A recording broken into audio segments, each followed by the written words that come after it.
Thanks for tuning in. You're watching Arirang News Break on this Thursday, June 7th. Live from Seoul, I'm Han-Dan. President Park Geun-hye is calling for creative efforts to develop new export items and fostering new industries. At a meeting aimed at boosting investment and trade, President Park said Korea must create new demand with innovation and appealing products that will revitalize the economy and create jobs to counter the worsening global economic sentiment following Brexit and increased trade protectionism. The president stressed that businesses should explore new markets and induce investment in a preemptive manner to adapt to the fast-changing environment.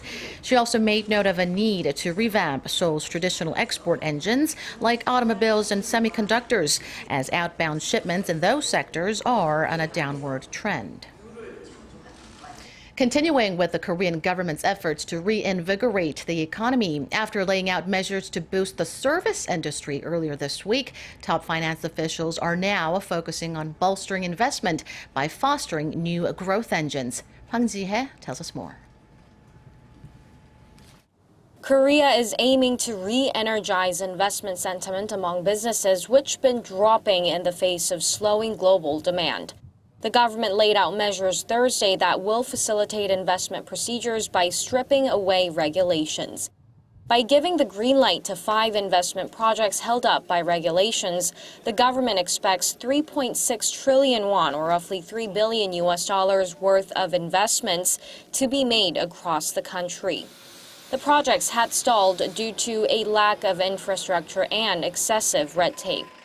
On top of paving the way for corporations to speed up plant investments and more, the government has pledged to foster 5 promising industries.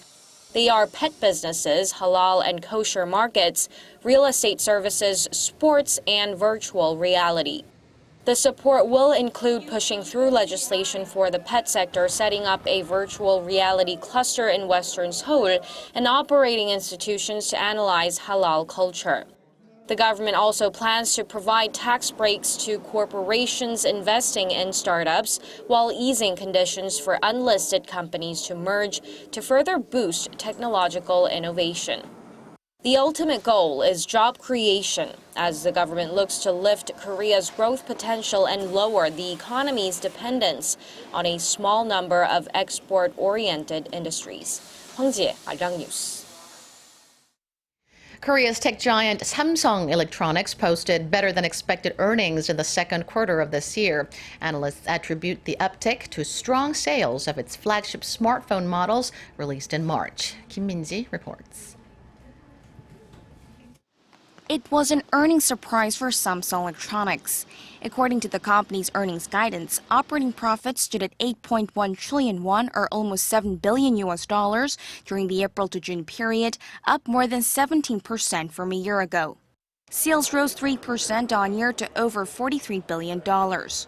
It's the first time in more than 2 years that Samsung's quarterly operating profit has topped the 8 trillion won mark. The figure also beats a market consensus of about $6.4 billion.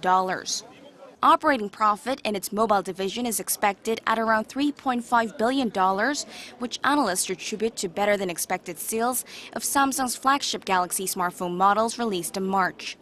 Sales globally are estimated at 26 million units so far, with 16 million coming in the second quarter alone. Samsung's semiconductor arm, another cash cow for the company, is expected to post roughly $2 billion in profit despite falling prices. The guidance figure does not break down performance by sector, and the company's finalized earnings will be announced later this month. Kim Min-ji, Arirang News.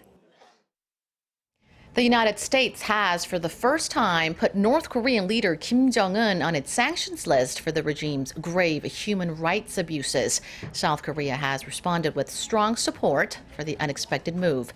Kwon So-ah at the Foreign Ministry for us this afternoon. It's another strong and independent move by the U.S. to pile pressure on North Korea. This time, Washington is sanctioning the regime's leader Kim Jong-un himself over human rights abuses, saying his crimes are among the worst in the world.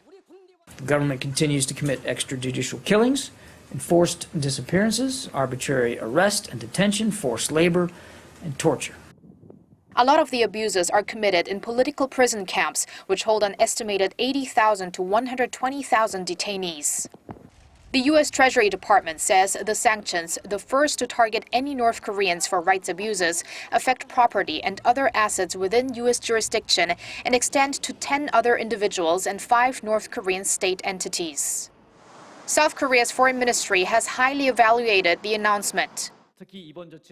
In particular, South Korea takes note that these measures clarify who is responsible for the human rights abuses in North Korea. The ministry said the move reaffirms Washington's will to continuously enforce its own sanctions on North Korea. It added that South Korea, too, will actively join the international community's various efforts to improve human rights issues in North Korea. It remains to be seen whether the unprecedented U.S. sanctions will have a dramatic effect on North Korea, as they are largely seen as a symbolic measure. Kwon So-ah, Arirang News.